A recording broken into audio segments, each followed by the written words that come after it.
আমাকে আমার মতো থাকতে দাও, আমি নিজেকে নিজের মতো গুছিয়ে নিয়েছি।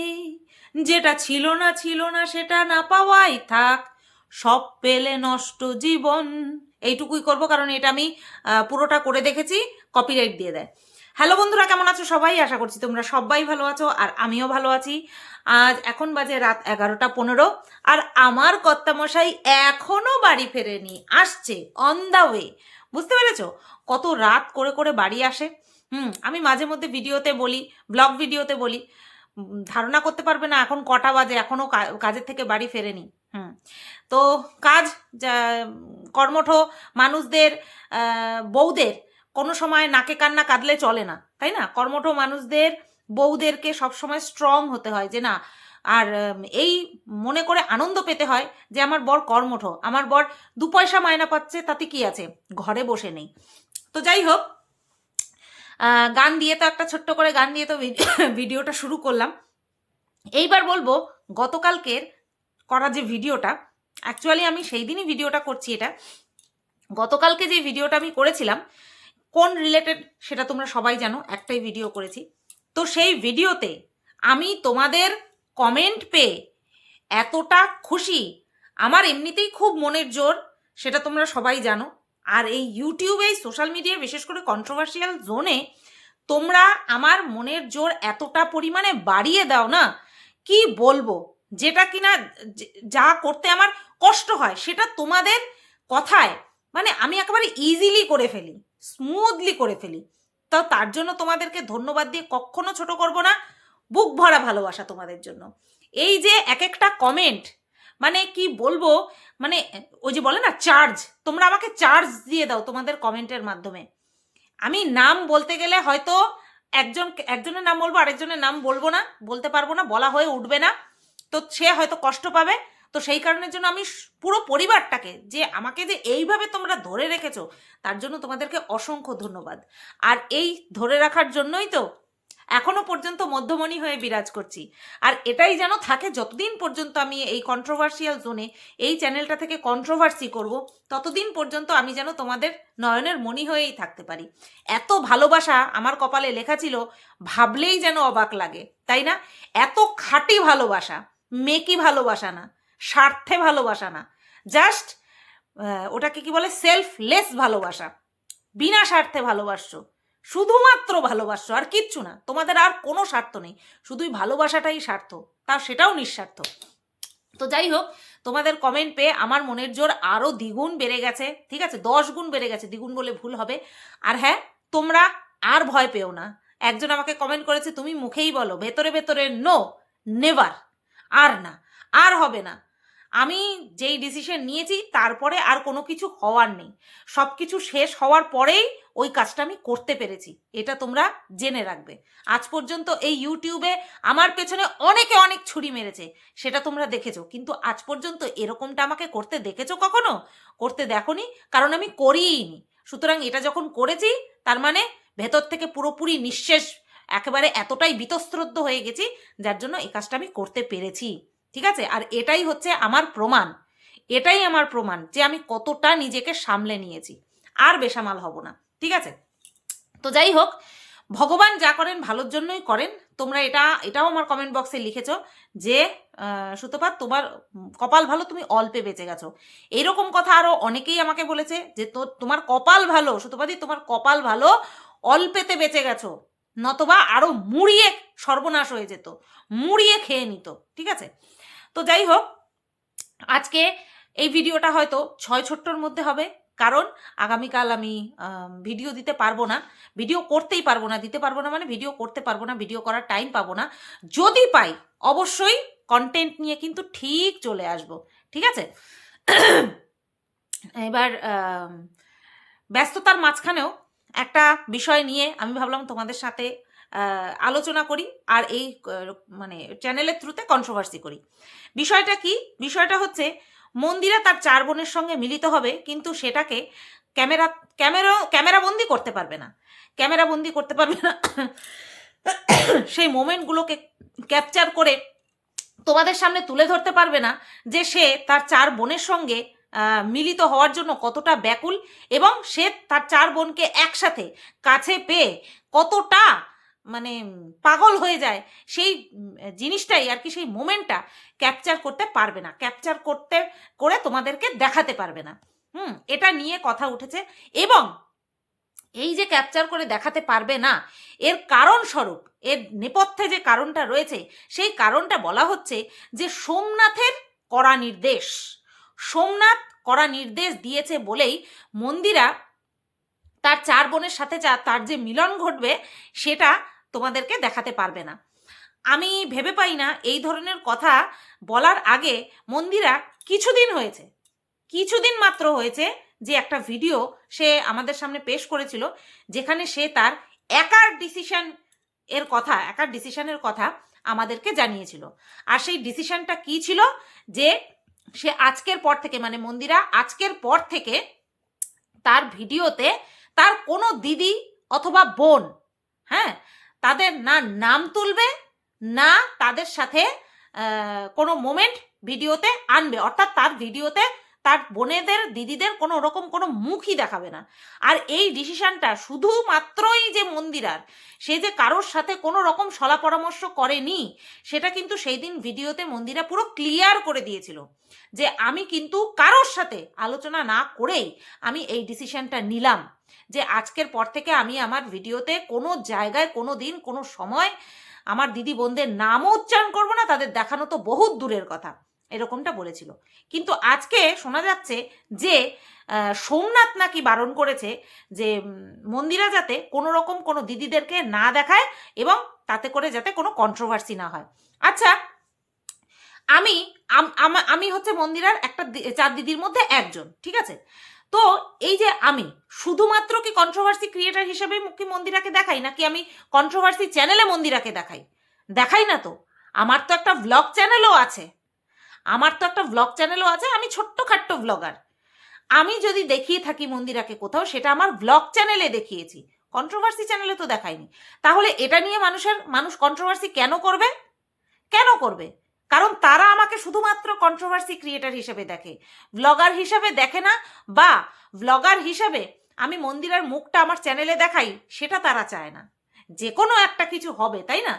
তো যেটাই হবে না কেন, কিন্তু সেটা তো এই ক্ষেত্রে প্রযোজ্য না। এটা তো তাদের চিন্তা ভাবনা, যারা কিনা আমাকে নিয়ে, মন্দিরাকে নিয়ে প্রচণ্ড পরিমাণে ইনসিকিওর, তাদের মনের চিন্তা ভাবনা, যে বাড়াবাড়ি, হাইলাইট, অতিরিক্ত মাখামাখি, নাটক, এই সমস্ত।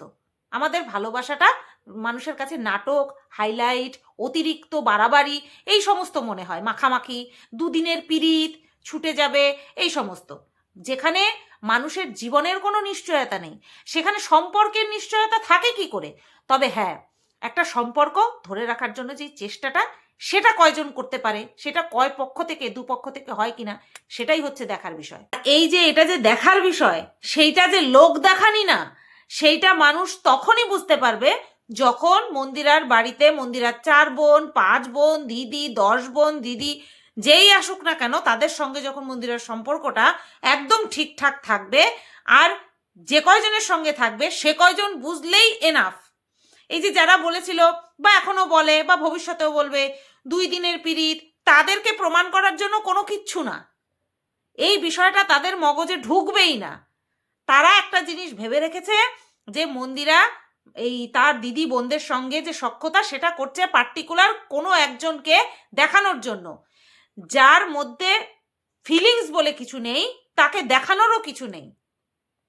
তার যদি ক্যাপাবিলিটি থাকতো, সে ধরে রাখতে পারতো, তাই না? সুতরাং ওই দেখানোর আর কিচ্ছু নেই, তাই দেখাবে না। দেখানোর কিচ্ছু নেই তাই দেখাবে না, ইচ্ছা থাকলেও দেখাতে পারছে না, এরকমটা মোটেও না। কারণ সব কিছুরই একটা লিমিট থাকে। যেই রকম নোংরামো শুরু হয়েছিল, তাতে করে ওই আড়ালে থাকাটাই বেটার, সামনে আসলে পরেই বিটার সব কিছু, ঠিক আছে? এইবার মন্দিরার ইচ্ছা আছে, কিন্তু মন্দিরা দেখাতে পারছে না। মন্দিরা বুঝতে পেরে গেছে, মন্দিরার সঙ্গে যাই 4-5 বোন আছে, তারা আমরা সব কিছুই বুঝতে পেরে গেছি। তোমরা দেখো একটা জিনিস দেখবে, হোমিওপ্যাথি ওষুধ একটা বিশেষ তার ইসে রয়েছে, এটা কি বলে, আরে বলো না, বৈশিষ্ট্য। হ্যাঁ, হোমিওপ্যাথি ওষুধের একটা বিশেষ বৈশিষ্ট্য রয়েছে, যেটা কিনা আমি শুনেছি বা দেখেছি বলতে পারো। কোনো একটা রোগ নিরাময় করার আগে সেটাকে গোড়া থেকে উপড়ে ফেলে। এলোপ্যাথি যেমন, বা অ্যালোপ্যাথি যাই বলো না কেন, সেটা যেমন ইনস্ট্যান্ট কাজ করে, অর্থাৎ রোগটাকে বসিয়ে দিল। হোমিওপ্যাথি কিন্তু সেটা করে না। হোমিওপ্যাথি ধরো একটা কিছু হয়েছে, সেই রোগের জন্য হোমিওপ্যাথি ওষুধ খাচ্ছি, সেটাকে আরো বাড়িয়ে দেবে, মানে ওটাকে একেবারে ভেতর থেকে নিংড়ে নিয়ে এসে একদম সারা জীবনের মতন শেষ করে দেবে। এটা হচ্ছে হোমিওপ্যাথি, আয়ুর্বেদিক, এই দুটো হচ্ছে তোমার চিকিৎসার বিশেষত্ব।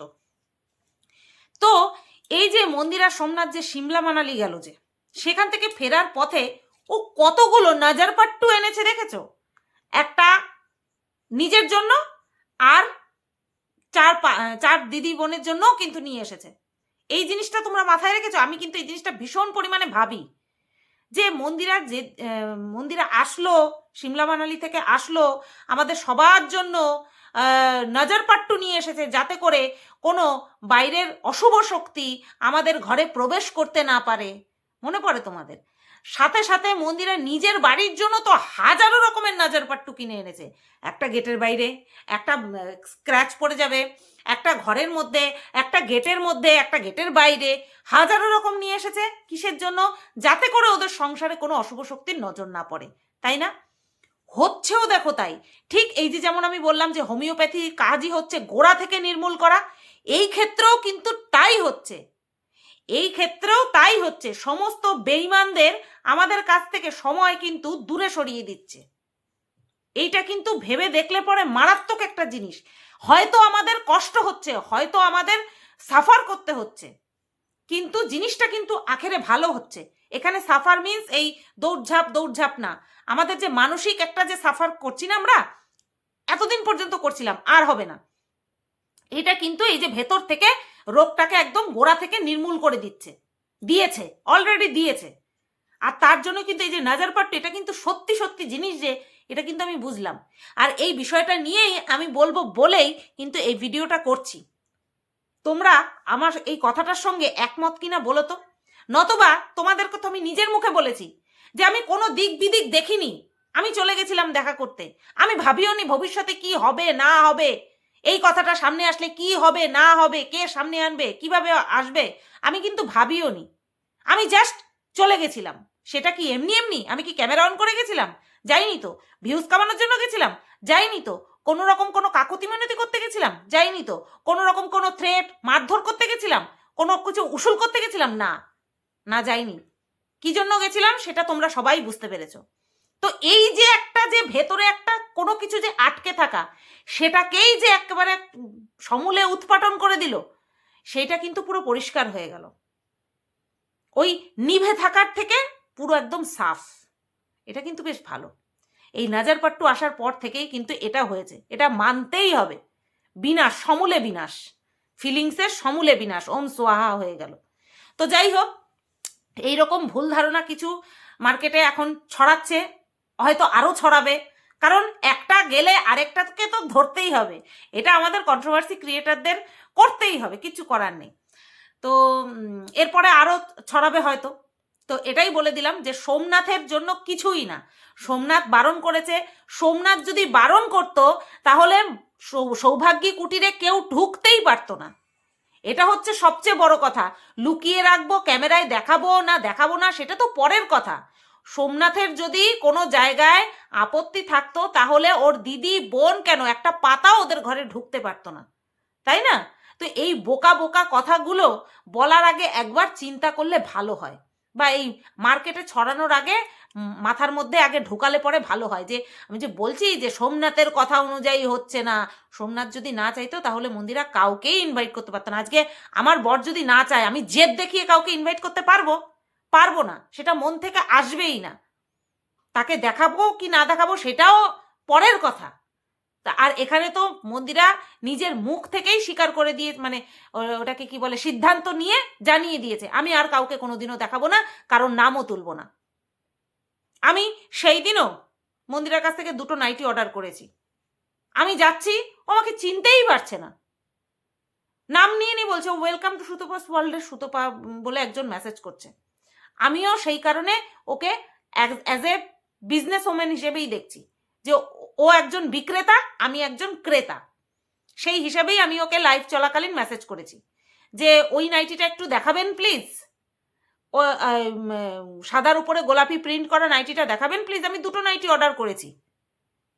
তাই বলে কি ও ও নাম নেবে না বলে কি ও বিজনেসও করবে না? ও সবই করবে, ওর যেভাবে মর্জি ও সেইভাবে করবে। আর তার পেছনে এই সমস্ত কারণগুলো যে দেখানো হচ্ছে এগুলো জাস্ট বেসলেস, এগুলো একটাও সত্যি নয়। কারণ এমন না, আমি এইভাবে এই জন্য বলছি না যে আমি ভেতরের কথা জানি না, তার জন্য বলছি না, মন্দিরার ভিডিও থেকেই কিন্তু ভিডিও দেখে আমি বলছি, ঠিক আছে? তো চলো, এরপরে মন্দিরা হয়তো আরো ব্যস্ত হয়ে পড়বে। মন্দিরা 4 দিদি কেন, 8 দিদি, 10 দিদি, বোন সবাই চলে আসবে। ওর যাদেরকে ইচ্ছা দেখাবে, যাদেরকে ইচ্ছা দেখাবে না।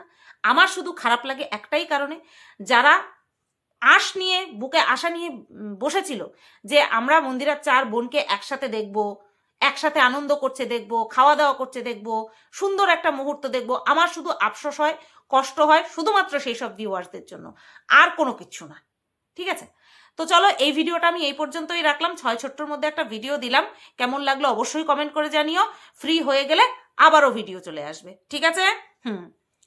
4-5 বছর ধরে ভিডিও করছি, কত ঝড় এলো, কত তুফান এলো, কিছু কি হলো?